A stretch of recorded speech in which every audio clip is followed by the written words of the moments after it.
Hello అండి, welcome back to my channel Vaishnavi's వంటిల్లు.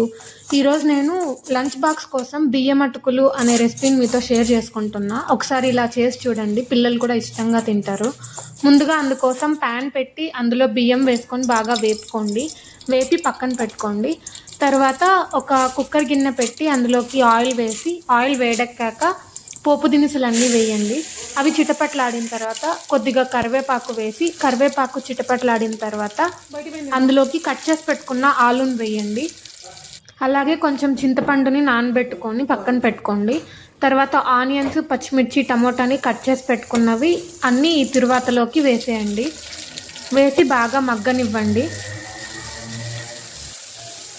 Onion, tomato అన్నీ బాగా మగ్గిన తర్వాత అందులోకి కొద్దిగా పసుపు వేయండి.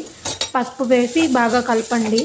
తర్వాత అందులోకి ఆల్రెడీ మనం చింతపండుని నానబెట్టుకున్నాం కదా, అది గుజ్జు తీసి ఒక గ్లాస్ వేయండి.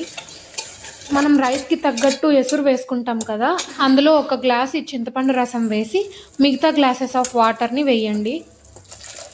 వేసి ఈ వాటర్ మరిగేలోపు మనం ఆల్రెడీ రైస్ని వేయించుకున్నాం కదా, ఆ రైస్ని ఒకసారి వాష్ చేసి పక్కన పెట్టుకోండి.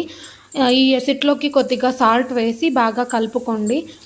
ఆల్రెడీ వాష్ చేసి పెట్టుకున్న రైస్ని ఇందులోకి ఎసురు కాగిన తర్వాత వేసేసి బాగా కలిపి లాస్ట్లో కొద్దిగా కొత్తిమీర చల్లుకొని కుక్కర్ మూత పెట్టి ఒక 3 విజిల్స్ రానివ్వండి. విజిల్ చల్లారిన తర్వాత కుక్కర్ దింపేసుకొని చూస్తే మీకు బియ్యం అటుకులు రెడీ అవుతుంది. ఈజీ అండ్ సింపుల్ వేలో ఇలా లంచ్ బాక్స్ని ప్రిపేర్ చేసి సర్వ్ చేయండి. ఇందులోకి మీరు రైతా అయినా చేసుకోవచ్చు, లేదా ఏదైనా పొడి ఉంటే పొడితో అయినా తినచ్చు. చాలా బాగుంటుంది. Like, share and subscribe.